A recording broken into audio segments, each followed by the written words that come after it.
ओम शांति। परिवर्तन संसार का नियम है।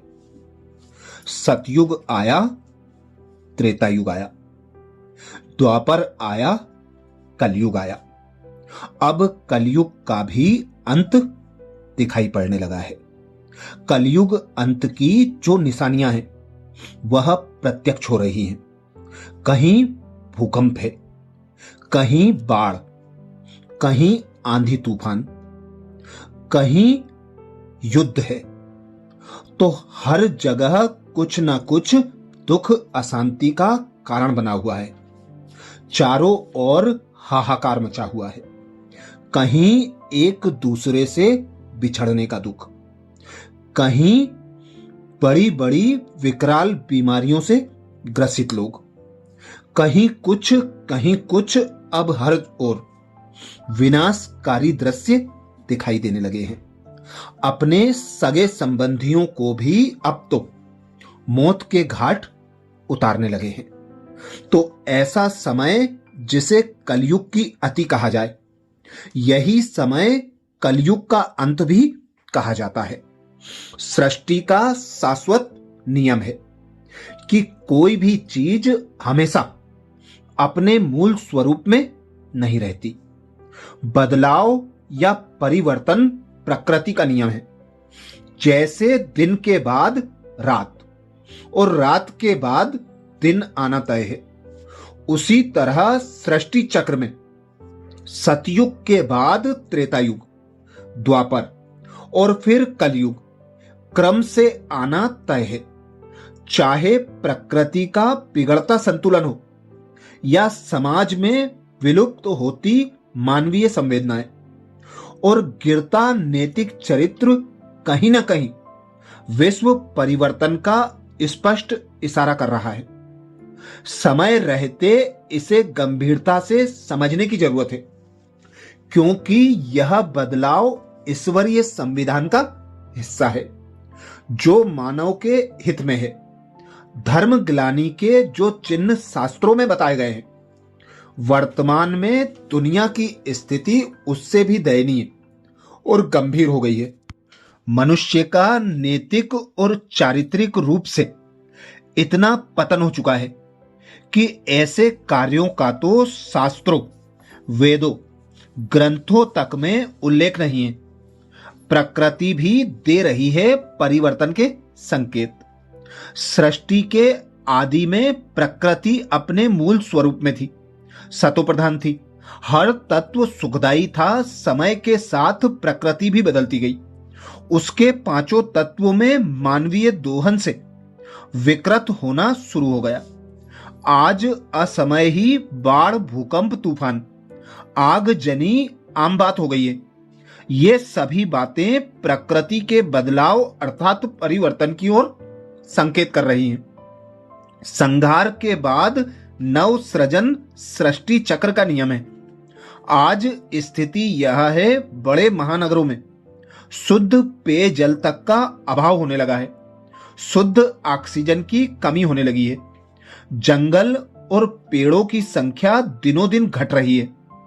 उस अनुपात में पौधारोपण न के बराबर हो रहा है। कार्बन उत्सर्जन से वायु प्रदूषण में भी तेजी से बढ़ोतरी हो रही है। उर्वरकों के प्रयोग से मिट्टी की उर्वरा शक्ति घट रही है। धरती का तापमान तेजी से बढ़ रहा है। वर्षा ऋतु कम हो रही है या असमय ही 12 महीने में कभी भी बारिश हो जाती है। किसी भी दिन बादल फट जाते हैं। कोई समय अधिक वर्षा होती है, कोई समय होती ही नहीं है। सारी चीजें अति की ओर बढ़ रही हैं। परमाणु बम बनाना विश्व शांति के लिए विशेष दुखदायी साबित होगा। साइंस ने जहां जीवन को आसान बना दिया है, वहीं परमाणु बम, मिसाइल, रॉकेट की फौज ने दुनिया को मौत के मुहाने पर खड़ा कर दिया है। एक तरफ तमाम देश परमाणु शक्ति बढ़ाने में लगे हैं और दूसरी ओर विश्व शांति की बात तो कर रहे हैं। एक साथ दोनों कैसे संभव है?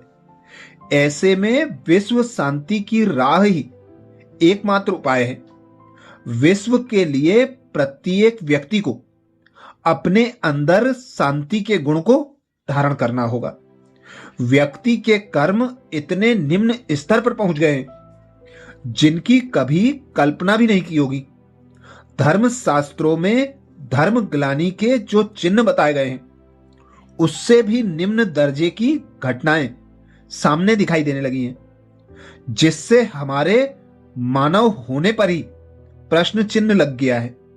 सृष्टि के विनाश और नवयुग के सृजन का ये वही संधि काल संगम युग चल रहा है, जब स्वयं भगवान पिता निराकार परमात्मा इस धरा पर अवतरित होकर इस पुरानी सृष्टि का विनाश कराकर नई सृष्टि की स्थापना ब्रह्मा के द्वारा कराते हैं।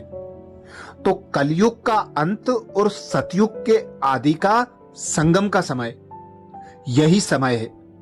इस समय ही स्वयं भगवान निराकार पिता परमात्मा शिव, जिसे स्वयंभू कहा जाता है, जिसके पास अपना कोई देह नहीं होता, वह दूसरी देह का आधार लेकर उस देह को ब्रह्मा नाम देकर नई सृष्टि की स्थापना की कलम लगाते हैं। ब्रह्मा मुख द्वारा ब्रह्मा कुमार और ब्रह्मा कुमारी एडॉप्ट कर उन्हें श्रेष्ठ श्रीमत देकर उनके द्वारा विश्व कल्याण का श्रेष्ठ कर्तव्य कराते हैं, अर्थात नई दुनिया की कलम लगाते हैं।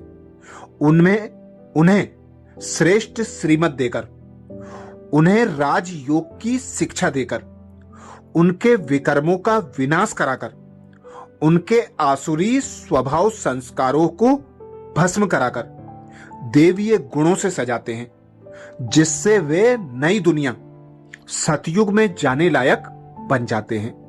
इसीलिए कहावत भी है, नर से नारायण, नारी से लक्ष्मी। वही परमात्मा आकर बनाते हैं, वही नई दुनिया की स्थापना करते हैं, जहां एक धर्म होगा, एक राज्य होगा, एक मत होगी। इसी धर्म को आदि सनातन देवी देवता धर्म कहा जाता है। अच्छा, ओम शांति।